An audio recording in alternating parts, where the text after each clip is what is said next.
Hello friends, welcome back to my channel. இன்னைக்கு நம்ம சேனல்ல என்ன பார்க்க போறோம் அப்படினா chicken biryani வாங்க எப்படி செய்யணும்னு பார்க்கலாம். வீடியோக்குள்ள போறதுக்கு முன்னாடி this video is sponsored by BuyMote shopping app.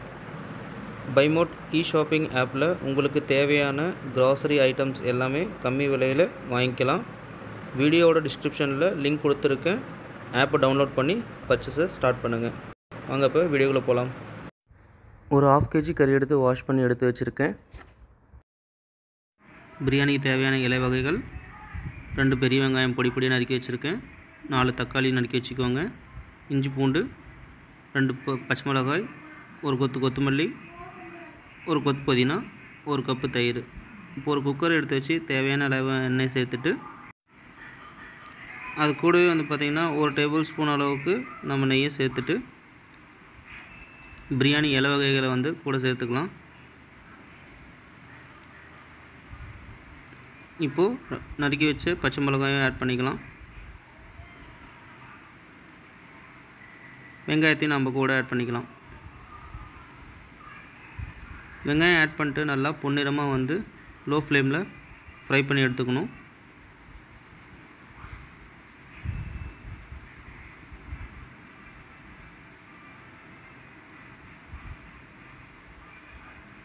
அது கூடவே பார்த்திங்கன்னா தேவையான அளவு உப்பு சேர்த்துட்டு 1 டேபிள் ஸ்பூன் அளவுக்கு மிளகாய் தூள் சேர்த்துக்கலாம். சேர்த்துட்டு நல்லா மிக்ஸ் பண்ணி விட்டுறணும். வெங்காயம் பார்த்திங்கன்னா நல்லா வதங்கிடுச்சு. இப்போது அது கூட இஞ்சி பூண்டு பேஸ்ட்டையும் நம்ம சேர்த்துக்கலாம். சேர்த்துட்டு நறுக்கி வச்ச தக்காளியை நம்ம கூட ஆட் பண்ணிக்கலாம். ஆட் பண்ணிட்டு நல்லா தக்காளி நல்லா வதங்கி வரட்டும். தக்காளி நல்லா வதங்கி வர வரைக்கும் வெயிட் பண்ணலாம். பார்த்திங்கன்னா தக்காளி நல்லா வதங்கி வந்துடுச்சு. இப்போது அது கூட ஒரு 4 டேபிள் ஸ்பூன் அளவுக்கு பிரியாணி மசாலாவை நம்ம ஆட் பண்ணிக்கலாம். ஆட் பண்ணிட்டு நல்லா மிக்ஸ் பண்ணி விட்டுறணும். ஒரு கொத்தமல்லி வந்து கூட சேர்த்துக்கலாம், புதினாவையும் கூட சேர்த்துக்கலாம். புதினா வந்து பார்த்திங்கன்னா வாசத்துக்காக நல்லாயிருக்கும். எடுத்து வச்சுருக்க ஒரு கப்பு தயிரை வந்து கூட ஆட் பண்ணிக்கலாம். நல்லா மிக்ஸ் பண்ணி விட்டுக்கணும்.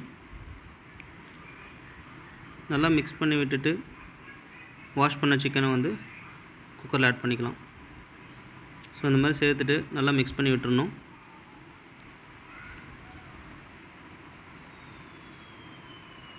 பார்த்திங்கன்னா நல்லா மிக்ஸ் பண்ணி விட்டாச்சு. நல்லா வெந்து வரட்டும். பார்த்திங்கன்னா நல்லா தக்காளி எல்லாம் வதங்கி நல்லா கறியோடு நல்லா ஒட்டிச்சு, மசாலா ரெடியாக இருக்குது. இப்போது நம்ம எடுத்து வச்சுருக்க அரிசியை நம்ம சேர்த்துக்கலாம். 2 டம்ளர் அரிசி வந்து பிரியாணி அரிசி ஆட் பண்ணியிருக்கு. நல்லா மிக்ஸ் பண்ணி விட்டுறணும்.